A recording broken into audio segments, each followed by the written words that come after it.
सतलोक जाते समय पुण्यात्माओं जरा सी भी इच्छा संसार के किसी भी वस्तु में आपकी रहेगी तो काम बिगड़ जाएगा। इसलिए ज्ञान दिया जाता है, यहाँ का इतिहास बताया जाता है और ये ज्ञान के माध्यम से आपका मन यहाँ से हटाया जाता है, फिर भक्ति की शक्ति भी आपका साथ देगी। तो सुदर्शन जी सतलोक चले गए निसंशय होकर।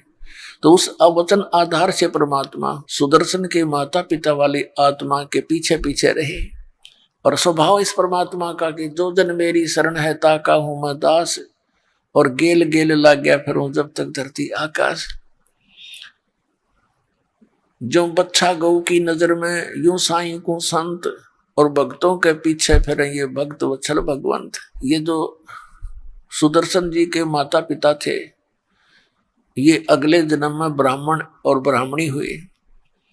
तो कबीर परमेश्वर उनको 3 वर्ष की आयु का बच्चा मिला था, वो निसंतान थे, घर ले गए। जब वो 7 वर्ष के हो गए 4 वर्ष तक उनके साथ रहे, खूब ममता होगी, मोह हो गया और वो कहने लगे कि तुम दीक्षा ले लो मेरे से, मैं परमात्मा हूं। तो वो कान्हा पर कटाड़ जाते, बहुत बार ऐसा कहा। जब देखा कि बिल्कुल ये सुनने को तैयार नहीं है तो अंतर ध्यान हो गए परमात्मा। उसके बाद उनकी आंखों से ही ओझल हो गए, सामने से एकदम मिले नहीं। तो उनकी इतनी जबरदस्त तरफ बन गई, कुछ तो पुत्र टाइप का मोह था उनमें। 4 वर्ष बच्चा साथ रहा और फिर उसकी तरफ में उनका जीवन अंत हो गया। उस शिव परमात्मा उनके कर्म बनवाए, अगला जन्म फिर उनका ऐसे ब्राह्मण और ब्राह्मणी का हुआ, तो उसमें भी परमात्मा उनको मिले। तीसरा जन्म उनका फिर ऐसे ही ब्राह्मण और ब्राह्मणी का हुआ, जिस के विषय में अब दास आपको बताने जा रहा। उनका गौरी शंकर नाम था पुरुष का, सरस्वती नाम था उसकी पत्नी का। ये दोनों भगवान शिव के उपासक थे, बहुत अच्छे सच्चे श्रद्धालु थे। ये अन्य ब्राह्मणों की तरह किसी को गुमराह नहीं करते थे, ये केवल कथा सुनाया करते थे शिव पुराण से। भगवान शिव के कट्टर पुजारी थे और कथा से जो भी पैसा आ जाता था उससे अपना निर्वाह चलाया करते थे। और काशी के अंदर एक बहुत जो है चर्चा का विषय बन गए थे कि बड़ा अच्छी कथा करते हैं, निस्वार्थ करते हैं, कोई पैसा नहीं लेते हैं, और जो दक्षिणा आ जाती है अपने भोजन योग्य रखकर बाकी भंडारा कर देते थे, दान कर देते थे। इससे उनकी बहुत ज्यादा प्रेस्टीज बनी हुई थी। मुसलमानों ने देखा कि ये गौरी शंकर हिंदू धर्म का सबसे ज्यादा प्रचार कर रहा है, और उन्होंने ये भी मालूम था कि अन्य ब्राह्मण जो थे, जो गुरु पद पर थे, जो दुनिया को ठगते थे, ठगने का मेल मिसगाइड करके गुरु बने हुए थे। कोई श्राद्ध निकाल रहा था, कोई कर्म कांड करवा था, कोई पेड़ भरवाया करता। तो वो गौरी शंकर से ईर्षा रखते थे, इस बात से मुसलमान परिचित थे। तो मुसलमानों ने जबरदस्ती उस गौरी शंकर और सरस्वती के घर पे अपना जूठा पानी छिड़क दिया पूरे कपड़ों पर, सारे कहनों आवाज लगा लगा के, और उनके मुंह में जबरदस्ती डाल दिया। वो दूसरे जो ब्राह्मण गुरु थे, गुरु पद पर ब्राह्मण थे, आम ब्राह्मण से नहीं लिंक है, जो ब्राह्मण गुरु पद पर थे उनको पता लग गया, उन्होंने खुशी मनाई, सब जगह कह दिया कि गौरी शंकर मुसलमान बन गया है, वो कथा नहीं करने का अधिकारी रहा है, गंगा में स्नान नहीं करेगा और उसके पास कोई नहीं जाएगा, बैन लगा दिया। उनका नाम रख दिया, गौरी शंकर का नाम रख दिया नूर अली मुसलमानों ने, और सरस्वती का नाम रख दिया नियामत। उनको नीरू और नीमा कहने लगे सोरठकट में। अब उनके सामने निर्वाह की समस्या आ गई। पहले तो दक्षिणा आती थी, टाइम पास हो रहा था, तो उन्होंने सिंपल सा बगैर कोई खर्चे का ऐसा धंधा ढूंढना चाहा। तो उन्होंने देखा कपड़ा बुनने लग जाते, किसी ने सलाह दे दी भाई 4 डंडे गाड़ लो और बन गई कारखाना। तो उन्होंने अपना वह खड्डी बना ली और कपड़ा बुनने लग गए। तो दुल्हा कहा ये जाति कोई जन्म जात नहीं थी, ये जैसा जिसने कर्म किया उसी को उसी नाम से पुकारने लगे, तो वो जुल्हाए कहलाए। लेकिन भले ही वो मुसलमान बन गए थे, नमाज नमूज भी करते थे, लेकिन भगवान शंकर की श्रद्धा उनके हृदय से गई नहीं थी। तो फिर क्या हुआ कि ये ज्येष्ठ सुदी पूर्णमासी जो आज शुभ दिन है, इस ज्येष्ठ सुदी पूर्णमासी को ब्रह्म मुहूर्त में, यानी सुबह सुबह 1.5 घंटा सूर्य उदय होने से पूर्व के समय को ब्रह्म मुहूर्त कहते हैं। सतलोक से चलकर परमात्मा आए, आकाश से एक प्रकाश का पुंज, प्रकाश का गोला सा आया। इसके प्रत्यक्ष दृष्टा थे ऋषि अष्टानंद जी। एक लहर तारा नामक तालाब है, और वो जब फुल स्विम पर गंगा दरिया चलती है सावन और भादों के महीने में, वो पानी घाटों के ऊपर से उछलकर लहरों के द्वारा एक बहुत बड़े सरोवर का रूप धारण कर लेता है। उसको लहर तारा नामक तालाब कहने लग गए। तो नीरू और नीमा का, गौरी शंकर और सरस्वती का गंगा घाट पर स्नान करना बंद करवा दिया। तो इसलिए वो उस लहर तारा तालाब में प्रतिदिन स्नान करने जाते थे। बहुत सुंदर जल रहता था। गंगा का जल तो वैसे ही खराब नहीं होता, और बहुत बड़ा एक सरोवर का रूप था। उसी लहर तारा तालाब में एक रामानंद ऋषि का शिष्य अष्टानंद ऋषि जी, प्रतिदिन वो भी स्नान करने जाता था और एकांत स्थान पाकर प्राकृतिक सौंदर्य और शांति का सुबह सुबह वहां आनंद लेता था। कुछ देर साधना करता था। तो वो स्नान करके साधना करने की तैयारी कर रहा था। उसने क्या देखा कि आकाश से एक प्रकाश का गोला आया। इतना तेज प्रकाश था कि अष्टानंद की आंखें उसको सहन नहीं कर सकी। जैसे पुण्यात्माओं हम सूर्य की तरफ देखते हैं, सूर्य के प्रकाश को हमारी चरम दृष्टि सहन नहीं कर पाती, आंखें एकदम बंद हो जाती हैं। एकदम बंद होती हैं तो सूर्य का जो प्रकाश नहीं दिखाई देता, एक प्रतिबिंब प्रकाश रहित दिखाई देता है, उसका आकार दिखाई देता है। ठीक इसी प्रकार जब अष्टानंद ऋषि ने उस प्रकाश की ओर देखा, उसकी आंखें बंद हो गई। आंखें जब बंद हुई तो क्या देखा कि एक नवजात शिशु का रूप दिखाई दिया, प्रकाश रहित, क्योंकि प्रकाश तो परमात्मा का था ही। तो फिर उसने थोड़ी देर के बाद आंखें खोली तो क्या देखा कि वो प्रकाश लहर तारा तालाब में एक कोने में सिमट गया। अंधेरा था, सूर्योदय होने से 1.5 घंटा पहले अंधेरा होता है। तो उसने सोचा कि ये क्या था भैया, अपने जीवन में प्रथम बार ऐसी घटना देखी है। अपने गुरु स्वामी रामानंद जी से जाकर इसका कारण पूछूंगा। वो तो उठकर चला गया और जाकर अपने गुरुदेव स्वामी रामानंद जी से पूछा कि हे गुरुदेव, आज मेरे साथ ऐसी घटना घटी, ये कोई मेरी भक्ति की उपलब्धि है या कोई मेरा भ्रम है? तब जैसा भी ज्ञान था उस ऋषि स्वामी रामानंद जी ने अपने शिष्य का शंका का समाधान करते हुए ऐसे बोला कि बेटा, जब ऊपर के लोकों से अवतार गण आते हैं, उनके ऐसे लक्षण होते हैं, तारा सा टूटता है और वो किसी माँ के गर्भ में आवेंगे और कुछ दिनों में यहाँ काशी में लीला करेंगे। ऊपर के लोकों से कोई अवतार आया है। अब उन्होंने तो ही नहीं भगवानों का ज्ञान था जो माँ से जन्म लेते हैं। इस परमात्मा की तो न सपने में भी जानकारी नहीं थी, जो माँ से जन्म ना लेकर के स्वयं ही आते हैं। उधर से नीरू नीमा प्रतिदिन की तरह वहां स्नान करने जाया करते थे। उस दिन भी चले तो नीमा को पहले दिन कोई रिलेटिव आ गया और उसके साथ उसकी औरतें।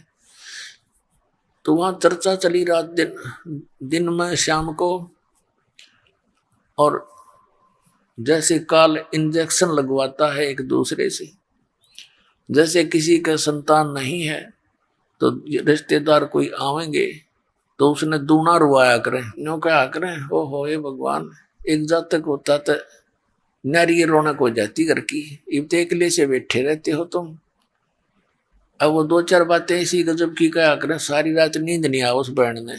आदमी तो सब्र कर लेता है, लेकिन बहन बहुत दूर तक सोचती है। पहले दिन ऐसे उसके इंजेक्शन लग गए किसके, नीमा के।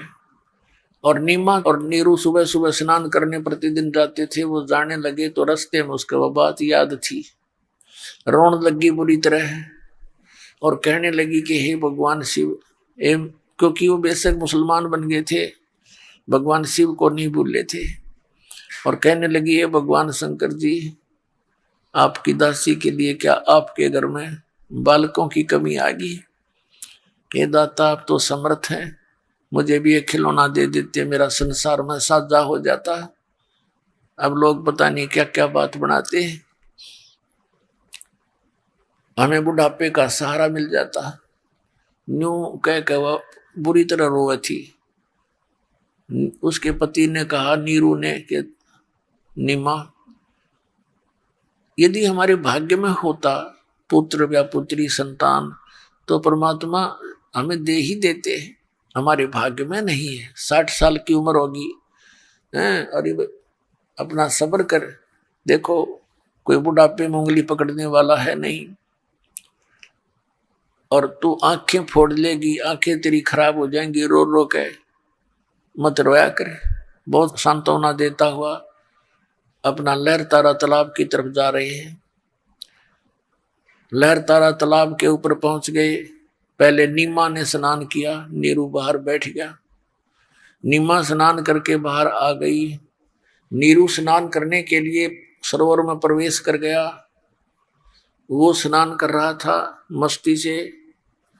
नीमा कपड़े चेंज करके, कपड़े बदलकर उस कपड़े को धोने के लिए दोबारा किनारे पर गई जिसको बांध कर नहाई थी। तो उसने क्या देखा कि कमल के फूल पर कोई वस्तु हिल रही है।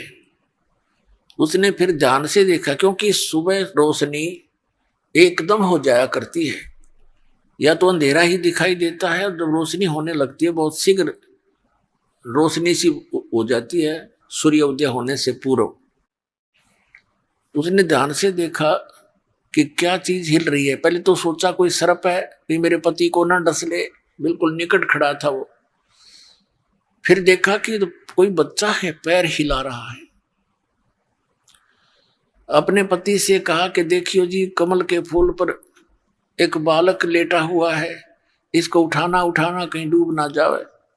अब नीरू स्नान कर रहा है। स्नान करते करते कहता है कि नीमा, तू तो मेंटल हो, इन बालका के मुंह में। अब कितना समझाया तेरे को, तू मानती कती नहीं, तू पागल होएगी। अब तुझे जल में भी बच्चे दिखाई देने लगे। तब नीमा ने कसक के साथ कहा, देखो जी देखो, सचमुच देख देख, तेरे पास ही तो है।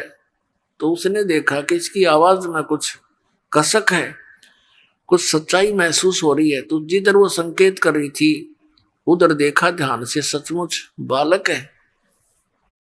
आओ देखा ना ताओ देखा, एकदम बालक को तोड़ के उठा के कमल के फूल समेत और अपनी पत्नी को थमा दिया। अब नीमा बालक को लेकर बाहर खड़ी होगी। नीरू स्नान करने लग गया। तब तक नीमा को उस परमात्मा की जो परमात्मा के सानिध्य से जो सुख हुआ उसका कोई ठिकाना नहीं। पुण्यात्माओं, जिस परमात्मा का नाम लेते हैं उसकी चर्चा चलने से आंखों में आंसू आ जाते हैं और रोम रोम करनाने लगता है, खड़ा हो जाता है। और जिसके लिए हम तड़प रहे हैं, खोज रहे हैं, वो परमात्मा हमारे लिए कितना दुखी हो रहा है और उस पुण्यात्मा की गोदी में लेटा हुआ है। तो उस परमात्मा के वहां उपस्थित होने से, उसके सीने से लगे होने से उसको कितना सुख हुआ होगा, इसका किसी शब्दों में वर्णन नहीं किया जा सकता। अब वो क्या करती है, शुक्र मनाती है अपने शंकर भगवान का। हे परमात्मा, आज याद करा था हृदय से आपको भगवान शिव जी, राजा आपने मेरी गोद भर दी, आज मेरा सुना घर हरा भरा कर दिया।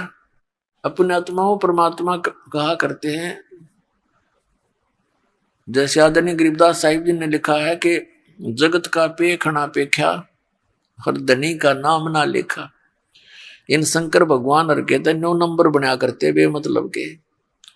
अब खेल मालिक सारा कर उन बच्चों अपनी प्यारी आत्माओं को शरण में लेने के लिए, पार करने के लिए जंगल में आकर लेट गया कमल के फूल पर जल में, और वो शुक्र मना रही है शंकर भगवान का।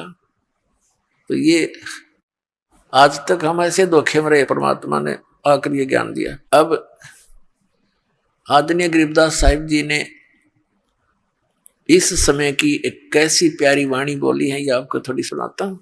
क्योंकि परमात्मा ने आदरणीय गरीबदास साहिब जी को दिव्य दृष्टि दी थी और सचखंड सतलोक दिखाकर आदरणीय नानक साहिब जी की तरह ऊपर लेकर गए थे। और 8-10 घंटों के बाद उनकी आत्मा को वापस छोड़ा था गरीबदास जी की, और उनको चिता पर रख दिया था मृत जान के। गरीबदास बालक थे 10 वर्ष के, और चिता के ऊपर ही वो चेतन हो गए थे। अपने आप बंधन टूट गए, उठकर चल पड़े थे।